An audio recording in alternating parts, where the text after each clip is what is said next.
இந்த பொண்ணு கிட்ட அவளோட ஃப்ரெண்டு ஒரு கோழியை கொண்டு வந்து கொடுக்கறா. இந்த பொண்ணு ஹாஸ்பிட்டல்ல இருக்க அவளோட பொண்ணுக்கு சூப் செய்யறதுக்காக அந்த கோழியை வெட்டுறா. ஆனா அதே நேரத்துல ஹாஸ்பிட்டல்ல இருந்த அவளோட பொண்ணு இறந்து போயிடுறா. அது மட்டும் இல்லாம ஹாஸ்பிட்டல்ல இருக்க சிசிடிவி கேமரால இவளே அவளோட பொண்ணை கொண்ட மாதிரி ஃபுட்டேஜ் ரெக்கார்ட் ஆயிருக்கு.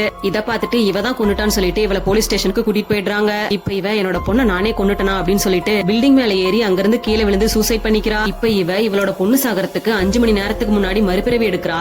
இப்ப அவளோட பொண்ணோட உயிரும் கோழியோட உயிரும் ஒன்னா இணைஞ்சிருக்குன்னு சொல்லிட்டு கண்டுபிடிக்கிறா. சரி டெஸ்ட் பண்ணலாம்னு சொல்லிட்டு கோழியோட காலை வெட்டுறா. அங்க அவளோட பொண்ணோட கால அடிபட்டுருது. இந்த டைம் அவளோட பொண்ணை காப்பாத்தணும்னு சொல்லிட்டு முடிவு பண்றா. அந்த கோழியை அவளோட ஃப்ரெண்டு கிட்டே திருப்பி கொடுக்கறா. ஆனா இந்த பொண்ணோட ஹஸ்பண்ட் என்னோட பொண்ணுக்கு சத்தே இல்ல, கண்டிப்பா சூப் செஞ்சு கொடுக்கணும் அப்படின்னு சொல்றான். இப்ப அவளோட ஹஸ்பண்டும் அவளோட ஃப்ரெண்டும் சேர்ந்து ஏதோ சதி பண்றாங்கன்னு சொல்லிட்டு கண்டுபிடிச்சிடறா. அந்த பொண்ணு வேற வழி இல்லாம சூப் செய்ய மறுபடியும் அந்த பொண்ணு இறந்து போயிடுறா. அவனும் இவளோட ஃப்ரெண்டும் இவதான் கொலை செஞ்சா அப்படின்னு சொல்லிட்டு போலீஸ் கிட்ட சொல்றாங்க.